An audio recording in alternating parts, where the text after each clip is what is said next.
Today I'm going to show you how to make a cake that is chocolate heaven. It's a cranberry chocolate cake covered in ganache, and honestly, the frosting is embarrassingly easy to make. But that can be our little secret. I will show you how to cover any cake in ganache in less than 5 minutes. Let's make this recipe. So as I mentioned, this cake has cranberries in it. So to get started, we're going to weigh out 125 grams of cranberries.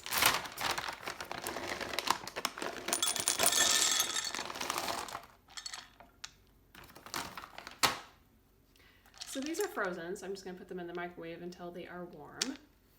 So the cranberries are warm now. I'm just going to pour them out onto a cutting board. You can actually pulse them in a food processor. And the cranberries add a really nice flavor to the cake. Chocolate on its own can be a little overwhelming, and the tartness of these cranberries really cuts through all of the richness of the chocolate and makes a perfect balance.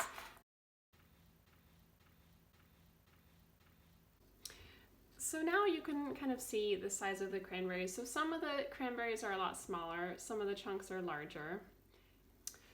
Next, in a medium bowl, mix together all of the dry ingredients. That's 1 cup flour mix. That's just my simple 3-flour blend. If this happens, just try again. It usually stays in the bowl the second time. Next, add 1/4 cup plus 2 tablespoons cocoa powder. That's 32 grams.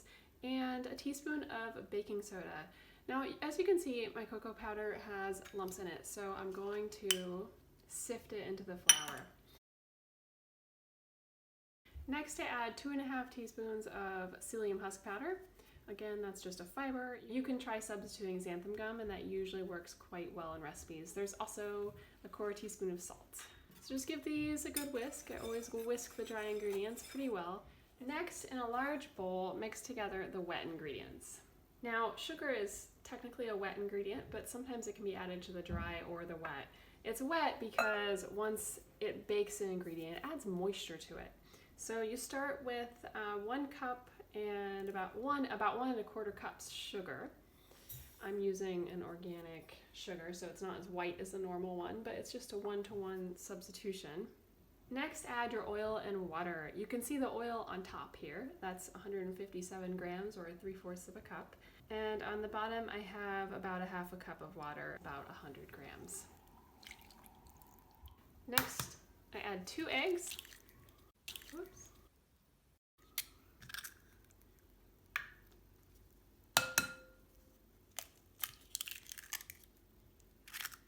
Then the cranberries. That's about 1¼ cups of whole cranberries.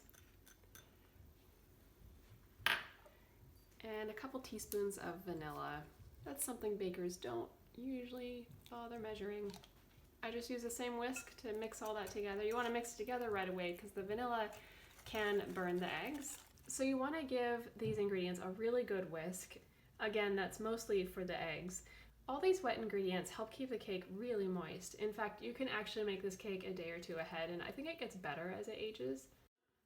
Next, you want to pour the dry ingredients into the wet ingredients in 3 batches. And use a large wooden spoon or spatula to fold in the flour.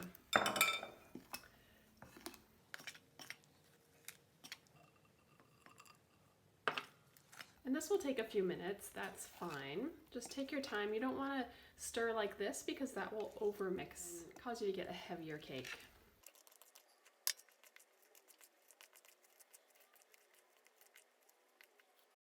Pour the cake into a buttered cake tin. Now, I suggest using one that has a removable side. You don't have to do this, it just means that you won't be taking the cake out after you're done. You'd serve it in the tin. So for this recipe, a removable one is great. If you don't have one, you can just use a regular cake tin or a broader like Pyrex dish, and the cake will be just served in that dish.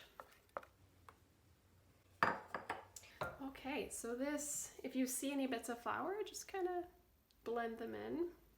So this will go in the oven for about 30 to 35 minutes at 350 degrees Fahrenheit or 175 degrees Celsius. And you want to take it out once, if you put a knife into the middle and it comes out clean or with crumbs attached, that's when it's done. You can also tell because the cake kind of chatters. You can hear it sizzling, kind of bubbling as it's baking. And that bubbling slows down once it's baked. So that's another way you can tell it's done. Next, you want to lick the cake batter. So the cake is done baking. As you can see, it bounces back when you touch it. So next, I'm going to make the ganache.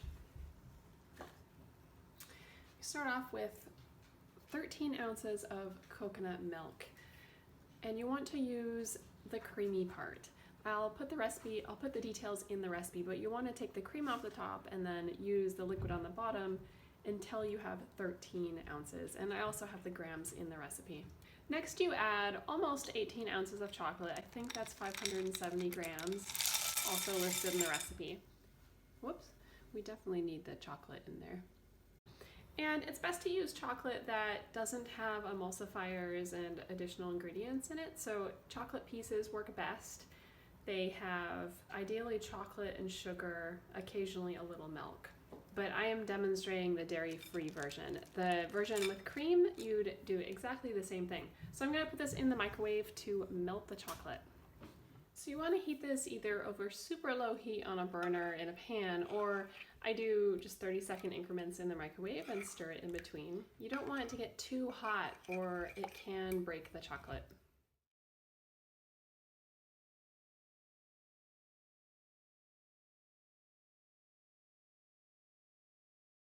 So next we just pour it over the cake. Now if you pour all of it, it's gonna be super thick. So I'm just gonna do about 2/3 of it.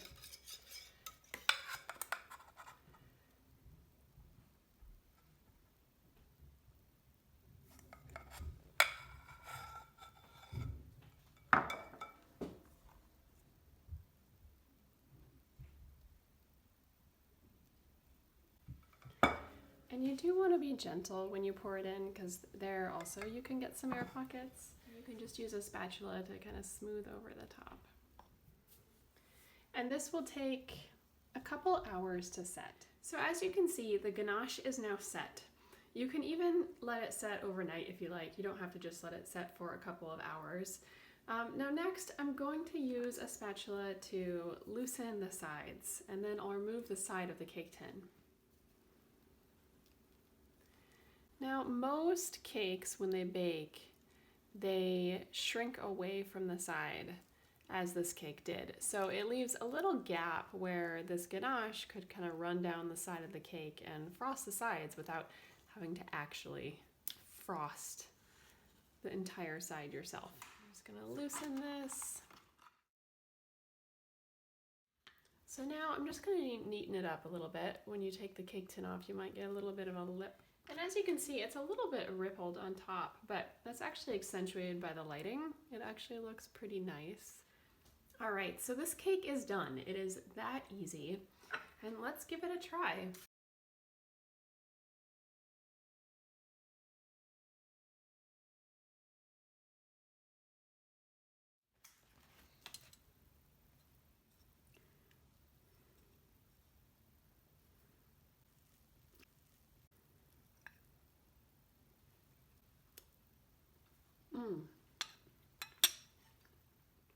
That is really good.